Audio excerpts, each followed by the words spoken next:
Hi guys, Sarah Taylor here. পুরুষদের ক্রিকেটে এবার শুরু হতে যাচ্ছে এক নতুন অধ্যায়। পুরুষ ক্রিকেটে এর আগে নারী আম্পায়ার দেখা গেলেও এবারই প্রথমবারের মতো পুরুষ ক্রিকেটে নারী কোচ দেখতে যাচ্ছে ক্রিকেট বিশ্ব। ইংল্যান্ডের পুরুষ ক্রিকেট দলের কোচিং স্টাফে জায়গা পেয়েছেন সাবেক নারী ক্রিকেটার সারা টেলর। আন্তর্জাতিক ক্রিকেটে দুর্দান্ত উইকেট কিপার হিসেবে পরিচিত সারা টেলর এবার পুরুষদের টেস্ট দলের ফিল্ডিং কোচ হিসেবে দায়িত্ব নিয়েছেন।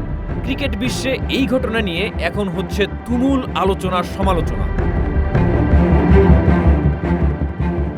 দীর্ঘদিন ইংল্যান্ড নারী দলের হয়ে খেলেছেন সারা টেলর। গ্লাভস হাতে তিনি বহু ম্যাচে দলকে জিতিয়েছেন।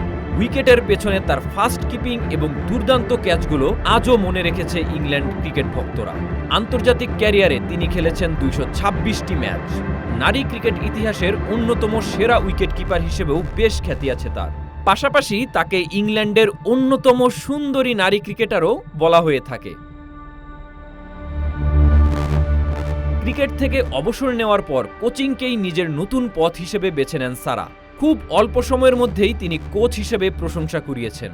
ইংল্যান্ড লায়ন্স দলের সঙ্গে কাজ করেছেন। এছাড়াও সাসেক্সের পুরুষ দল এবং দ্য 100 টুর্নামেন্টের একটি ফ্র্যাঞ্চাইজির সঙ্গেও কাজ করেছেন তিনি। এবার ইংল্যান্ডের পুরুষ টেস্ট দলে জায়গা পেয়ে নতুন ইতিহাস গড়লেন সারা টেলর। নিউজিল্যান্ডের বিপক্ষে সিরিজের জন্য তাকে ফিল্ডিং কোচ হিসেবে দায়িত্ব দেওয়া হয়েছে। যদিও এটি দীর্ঘমেয়াদী চুক্তি নয়, তবুও এই সুযোগকে বড় অর্জন হিসেবেই দেখা হচ্ছে। কারণ পুরুষদের আন্তর্জাতিক ক্রিকেট দলে নারী কোচ দেখা খুবই বিরল ঘটনা। সারা টেলরের এই নতুন যাত্রা শুধু তার ব্যক্তিগত সাফল্য নয়, এটি নারী ক্রিকেটের জন্যও বড় অনুপ্রেরণা।